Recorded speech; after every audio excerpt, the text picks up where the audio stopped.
Tony, I'm Graham. Graham, Pleasure to meet you, mate. you. Well, that's not the first time I've met you. You told me, yeah. I was at the Junior Hammers meeting, 85.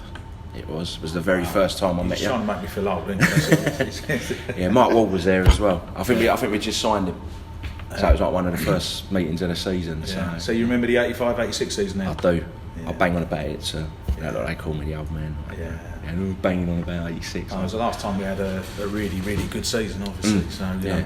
I mean, we had a couple of almost seasons since then. Yeah, of course, fifth place. Yeah, a few semi-finals, but nothing really happened, does it, really? Yeah. So I still remember being on my dad's shoulders 1980. Yeah. Up at the town hall. I was nearly 4. Yeah. So I was there. I was 15. Was I 14? 14 coming up 15. So you would have been in the youth side then, wouldn't you? I was associate schoolboy then by that time. But I went up. I think we left home about 7:30 in the morning. Went up to Wembley. Was playing football in the car park, and went with my brother, brother would have been 11. You went to the game then? I went to the game. I was at the game. Yeah. So imagine a 14 and 11-year-old game on their own now. It was just I know. But that's how it was in those days. And just fantastic day. Went to Trafalgar Square after. Jumped in. Was in the fountains with all the West Ham fans, and then the day after that you spoke about, up to East Ham Town Hall and celebrate. And here we are, 38 years later, and we still haven't won nothing ever since. So we were that great, close. Yeah, I know. We'll come on to that later. Yeah. But yeah, so obviously you grew up around the area. Yeah, I didn't really have much choice, to be honest. One thing I always say, I'm so proud. Like I open my passport and it says birthplace West Ham, and that to me is really special. That it's a massive part of my life. My great uncle was a founder member of the supporters club back in the 1990, 1920, whenever it was first formed. Both of my great granddads, or two of my great granddads, were at the 1923 FA Cup final, the White Horse final.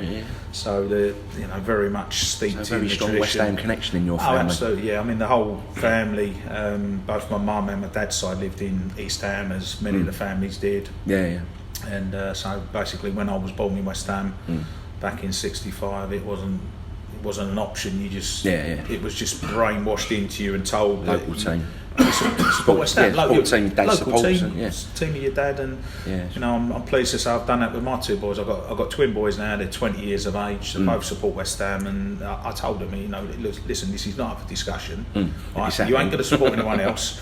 You will support West Ham, and I'm pleased to say they do now. They love it as well. They're both at uni. They can't get to all the games now, but whenever they can, they come to the games with me, and they love it. And I always say to them, you're 5th generation Hammers. I'm 4th generation, you're 5th generation, and they love that. And brilliant is it they got to play for West Ham as well? Yeah, become a West Ham legend. Know.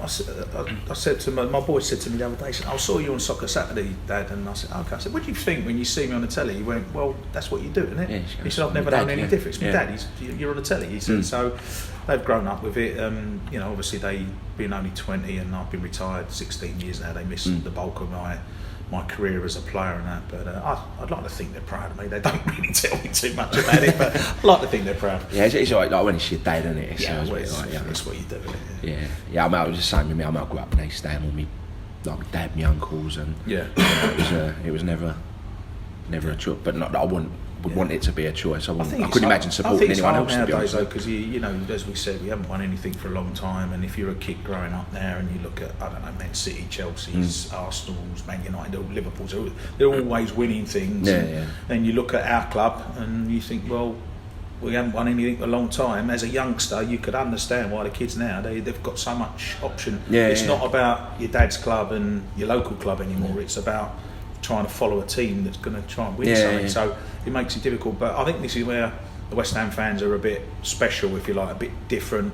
Couldn't be accused of being glory hunters. No, but it's almost it's just in your DNA, isn't it, that you tell your kids to do that. And the first game I took my boys to, I think we'd been relegated to the Championship. This would have been 2003, it would have been, going down with one of the best teams you could ever get relegated from the Premier League, typical West Ham. End up with half the England midfield. Yeah, exactly. Went to the Wigan game, and it was their first ever game, and I looked round after 20 minutes and my two boys are like that, but they're game boys, like not even watching the match, and I think we lost 3-0 or something. And at the end of the game, one of my boys said to me, he said, "Dad, do West Ham always lose?" I went, "Look, that's not the point. That's not the point. It's about the journey. You've got to come to the games and you've got to experience the atmosphere of what's going on. It ain't about whether we win or lose, because otherwise you'd support someone else." And one of their best mates defected, because the Arsenal Invincibles, 2004. He defected from West Ham. His dad was West Ham. Started supporting Arsenal because they won the league as Invincibles and haven't won the league since. So I said, "See, that's what happens. So you go for the glory and haven't won the league since." Was it like 11 years before they won the trophy? Yeah, exactly. So they're very proud of it, and I'm very proud of them supporting the club. Yeah. So, do you remember your first game you went to? Of course, yeah. Was you there? What's that? Was you? No, the first one you went to as a kid. Oh, me as a kid. I thought you meant the debut. No. Yeah, I mean, we played Forest at home. This would have been 1972 season, I think, 72, 73, something like that. We won the game 4-2. Pop Robson scored a couple of goals, my hero. I think Moreau would have played in the game, possibly Jeff Hurst. There would have been some real big names playing. But because you're so young, you don't remember. I remember the score. I remember sort of, you go to the game. I stood on the North Bank. I think it was the days where you take the crate in and your dad stood you on the crate and everything. I mean, listen, I'm small now, so imagine what I was like as a 7-year-old, and standing on the crate, you're sort of trying to see the game, and you just remember, wow, all this noise and the smell of hot dogs and beer and everything else that went on the North Bank. So, grass. And I think after that, I was hooked as a kid. The year we won the cup in 1975, I went to the cup quarter-final, which was at Highbury, on one of the muddiest pitches you've ever seen. The game would have been called off nowadays. But my best pal at the time was an Arsenal fan, and they had tickets, and we went and sat in whatever side of the ground it was, and I was cheering when West Ham won 2-0. Alan Taylor, a couple of goals. I went to the semi-final replay with my dad at Chelsea when we another 2 goals. Alan Taylor, Ipswich. But we couldn't get tickets for the final, so I never went to the 75 final. But from that moment, once I went in 72, and then you had the 75, 76 cup winners, 80 FA Cup, 81 League Cup, and as a fan, you're growing up and you think, wow, this is great, West Ham, and we're always in cup finals. And, But then obviously it's not. The rest is history. It's not quite been the same since then. So, I mean, how old were you when you first signed for West Ham in the youth? So I would have been about 12 years of age. I mean, I was prolific as a kid. I was always scoring goals, and I always say that was the easy thing for me, was scoring goals. Like, all the other kids couldn't do it, and I could do it. The bit that I didn't want to run around. I weren't interested in running around, being part of a team. All I wanted to do was stand up front, and proper goal hanger, and score goals, and that was it. I was not interested in anything else. So as a result of me scoring the goals, I did get spotted, but I think because I was so small, a lot of teams or clubs would have looked at me, and I know they did, because my dad told me, he said, they always went, "Oh yeah, good player, but he's too small. He'd never make it because he's too small." But eventually, Dad sat me down. He said, "Look, I've had approach from 3 clubs." He said, "You got Crystal Palace, who would have been the team of the 80s at the time, Terry Venables. He said Arsenal, and he said West Ham. He said there's 3 clubs that have been looking at you, and they want you to sign associate schoolboys. I mean, as we know, if you're 6 or 7 now, it's different, and it's a completely different setup. But I was 12 at the time. I went, "Dad, I want to sign West Ham." He went, "Well, do you not want to think about it?" I went, "No, I don't." I said, "No, I'm West Ham. I'm West Ham. West Ham's my club. I want to sign for West Ham." So I signed for West Ham, and then I used to go up Tuesday, Thursday nights. Used to go up to Upton Park. I don't think Chabaleaf would have been around then, but it was split. It was half and half, and we used to train on the forecourt outside the old West Stand, and great times really. And my dad, bless him, I lost him last year in April, and he put a great deal into my career, and he helped me, because I think if you're a young kid and you want to go and train at your local club, and you're only 13, 14 years of age, obviously you can't drive, and it's not always easy with buses and trains, and you need a parent to support you and push you. And my dad was brilliant, and he was very, very influential in me getting to where I got as a footballer. And then we move on to your debut. 1st of Jan. I was trying to get there 5 minutes ago, wasn't I? 1st of Jan 1983. Was you at that one? I wasn't. No. You wasn't? No. My dad he wouldn't. I was too young to go to a West Ham Tottenham game then. But My dad was there. Yeah. And I say, what a way to write yourself into West Ham history. Well, I mean, it was an amazing experience, really, because I left school at 15 and signed as an apprentice, and then I'd done my first year as a youth player. Obviously, you signed a 2-year deal, and then at the September of my second year, obviously second season, John Lowell called me in. He said, "Look, we want you to sign a professional contract." I think I literally just turned 17, and I think I signed. I was getting £110 a week. I was getting my first. That was my first professional contract. As an apprentice, I was getting £25 a week. So I went from £25 a week to £110 a week. I was like, happy days. When you're 17. 4 times my wages. It's brilliant. Like, imagine now, you get 30 grand a week or whatever it is. But I was getting £110 a week in the September.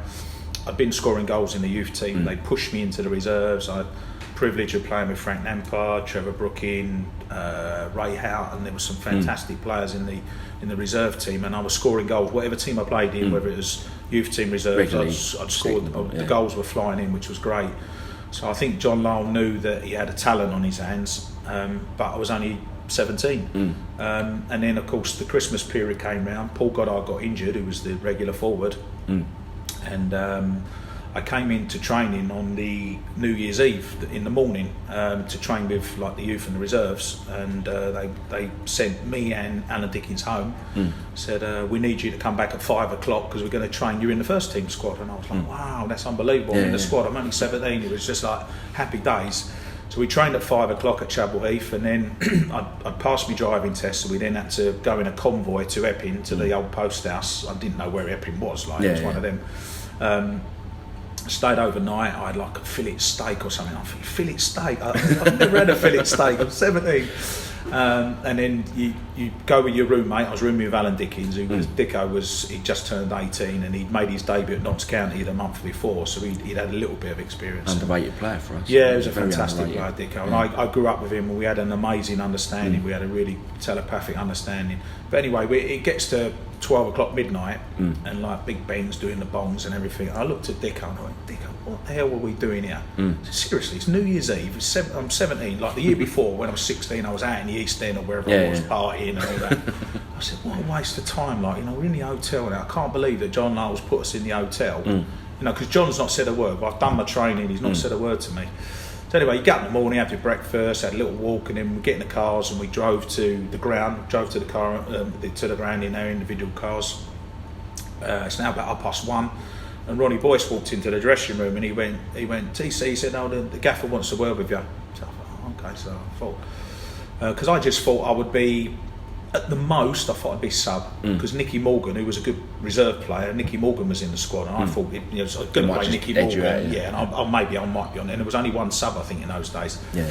So anyway, he sat me down, John, and he went, he said, "Do you fancy playing today?" And I went, "What?" He said, "Do you fancy playing today?" I said, "Of course I do." I said, "I'd love to play for West Ham." He said, "Okay." He said, "Well, you're playing today." He said, "Do you want to ring your family?" He said, and he picked up his phone. And I think no mobiles. It was just a landline. I said, "Well, my family's coming, John. They was coming to the game anyway. There was all season tickets and all that stuff." So he said, "Well, don't worry." He said, "All the senior players will look after you. Parks, he was playing, Ray Stewart, Alan Dev, Alvin. So there was some great players in there that." He said that they'll look after you. He said, "Go out and enjoy it." And I did. I went out and scored after 25 minutes. On your debut? On my debut, and as they say, the rest is history. So, it's quite funny because the two questions, I'll beat you to the questions, Graham, but the two questions I always get asked, most often are, what's your favourite goal? I always say my first goal, because you imagine like scoring against Spurs as a 17-year-old, it was just the best feeling in the world. And they always say, who was your favourite manager? And bearing in mind, I had some good managers through my career, but if John Lowell hadn't have done what he did back in those days, given me the opportunity, I would never have had the chance to go, and all what came after, all the transfers and the fun and the goals and playing for England, and you could argue even working for Sky now, it's all off the back of what I did. And if John Lowell doesn't give you your debut, nothing else slots into place. So. My favourite goal, absolutely, debut goal, and I can't ever thank John Lowell enough. And I was gutted when he died in 2006. Went to his funeral. Everybody was. He died too young, really. But I've got a lot to thank John for. Well, I say I used to live around, because he used to live in Wanstead, didn't he? He used to live around the corner from my aunt and uncle, so I always used to see him when I was round there. Okay. But I mean, other people have a different opinion to me, but I think he's our greatest ever manager. Yeah, I mean, I think obviously you've got to look at Ron Greenwood as well, because I think John learnt a lot under Ron, and you know, it's important to remember what they achieved in the 60s as well. You know, to win the FA Cup, Cup Winners' Cup, as well. Cup Winners' Cup, and they got to the League Cup final as well. You know, there was a glory time, and without even mentioning the World Cup and all what went on with that. So it was a fantastic period. The mid 60s, and of course the mid 70s was good, and the early 80s was good. But if you look at what John Lyall achieved, and of course if you add in the 86 season as well, then you've got fast forward on to. You've got something that John was a fundamental part of, really. But he was a fantastic manager, lovely person, but a real football person, like we're talking now. If you had a problem with John, you knock on the door, just go in and have it. Sit down, son. What's the matter? You know, is your wife all right? Is your mum and dad all right? You know, can I help you? Is there anything I can do for you? And that was how he was. He was brilliant. Yeah. I mean, we'll talk about that 85, 86. Now, I mean, I say like Nick and all that. Oh, you're always banging on about it. But I said it was one of that's the problem. If you're young, like young pups, you can't remember it. But I mean, it was our greatest season. You know, we were one game away from winning the league. I think you look back. I mean, I look back with huge pride with what we achieved. But there's also that tinge of sadness that we didn't go the one step more. You know, because. I think there was just sort of reasons. In the end, there was reasons when you look back that we didn't quite make it, and I mean the whole season itself was. I mean, we had quite a few FA Cup replays that year, didn't we? I think, didn't we have two against Ipswich? Yeah, we had two replays. Yeah, so we played Ipswich 3 times, but you know, I mean, there was no sign. I mean, I obviously made my debut, and then had 2 seasons where I was top goal scorer. But as a team, we hadn't threatened to go anywhere. I think it was just. Mid-table. I mean, year before we were bottom half. Year before I think we almost nearly got relegated. I remember scoring at Ipswich, and that guaranteed the safety with about 1 or 2 games to go. Yeah. So there was no sign of what was to come. John we started slowly as well. Yeah, John signed Mark Ward, Frank Mack obviously, and Alan Dev came back from injury, which were 3 really key players for us, and they slotted into that midfield and up front. And the pre-season was a shambles. I don't think we won a game. I think it was just a shambolic pre-season. And going to the first game, then lost 1-0 at Birmingham. Sarge dislocated his shoulder, which meant Frank went up to play alongside me. People forget he was signed as a midfielder, wasn't he? Yeah, well, he was signed basically as what they call a number 10 now. And I was worried in that summer. I went and saw John Lyall and I said, look, John, I'm a bit worried. You've signed Frank McAveen. He went, don't worry. He said, you're going to play up front with Paul Goddard and Frank will play in the number 10 role just behind Jazz. Okay, no worries. And of course the injury happened. We lost at Birmingham. Next home game, or the first home game, Frank scored 2 goals and that was it. He was a cult hero, you know. But I had a slow start to the season, which didn't help the team. I think we won 1 game out of 7. And then we just went 18 games unbeaten, which was unheard of for West Ham, and obviously hasn't been done since. And you can't imagine not in top any flight future anyway. West Ham. No, you can't imagine any future West Ham team going 18 league and cup games unbeaten, which was a fantastic run. And then we just had some silly results. We lost to Spurs when we outplayed them. We lost to Arsenal. We outplayed them. We lost to Chelsea Villa. won done us, didn't it? Yeah, 2-1 at lost home, to Villa. We had all the bad weather, which meant we then had all the games condensed at the end of the season. We lost at home to Chelsea, as you said, even though we was one go up. But there was just factors that happened. But if you look at the records, the 18-game unbeaten run is still there. The last time 2 players scored 20 league goals each in a season, which was me and Frank. I think it was the best defensive record that we've had in the top flight. I mean, there's always been more goals scored. It was up until the Payet season. It was the last time we'd had a positive goal difference in the top flight. There were so many records that happened that year. So it was close. A special. So close, and then to that last Saturday of the season where we beat West Brom, and then that rumour went round. No mobiles. Someone thought that Chelsea had scored. A big roar goes up halfway through the first half, and it was actually Liverpool had scored. And of course, once Liverpool beat Chelsea, they'd won the league, and then we went to Goodison. I think we was all a bit flat because we'd obviously lost the chance. but we still really even that day we should have beaten Everton. I think we had a lot of chances, and my dad still maintains if we'd have gone into that game, we'd have won. I think, we'd have won. Yeah, if we all been on. think that and believe that, but to have a team so fetid because of what they achieved. We didn't win anything. We didn't win a cup. We didn't get to a cup final. We finished third in the league, but so many people that come up to me all the time, what a great season, you and Frank, and it just, people love to talk about it, and it was special because we was all involved. I think the fans felt a part of it, where we had a rapport with a lot of the fans. They used to come to the training ground, and just happy, special times. Yeah. Well, I think we're getting a signal there. We've got to wrap up. I could talk all day about West Ham. I will ask you one last question. Sure, going back to like when you were saying when you was signed on as a schoolboy, £110 a week. Yeah. Money in the game now. Yeah.